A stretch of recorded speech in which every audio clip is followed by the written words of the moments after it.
Welcome back, America. We're here with one of my favorite people, a real statesman, stateswoman, statesperson, Elise Stefanik of New York. Elise Stefanik, who would have been a fabulous ambassador to the UN. That said, Elise Stefanik, there you are holding hearings again with these reprobates who are serving as presidents of our institutions of higher learning, actually higher propaganda. And it amazes me what you're able to reveal in questioning these people, because I'll be honest with you, I watch these hearings and I don't get a lot out of them. You don't waste your time with the other members, do you? Especially the Democrats who are basically throwing, peanuts at you and all that. You just focus like a laser on that witness in front. And these are smart people. They've been professors. They have PhDs through their ears and on, and you're pressing them. What did you learn last week when you were pressing them yet again? Well, we had 3 university presidents from Haverford, from DePaul, from Cal Poly, and I couldn't even get beyond Haverford's president because her answers were so atrocious. And I'll tell you, Mark, you talk about those hearings.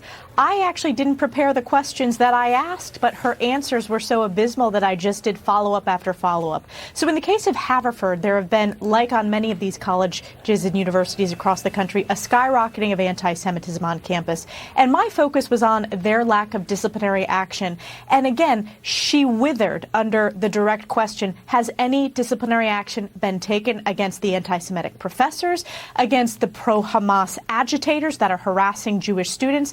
And question after question, she refused to answer yes or no. And what was also interesting, Mark, is we had a photograph that was taken of her talking points.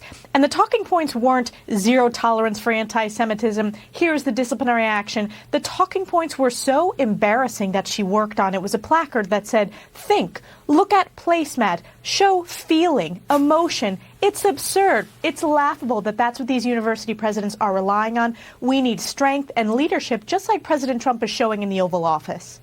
I've never seen an all-of-government effort, as we see under President Trump, to deal with these universities, to deal with the anti-Semitism, whether it's the funding sources overseas, like Qatar and Hamas and Communist China, whether it is the deportation of individuals who are really fronts for these terrorist organizations and so forth and so on.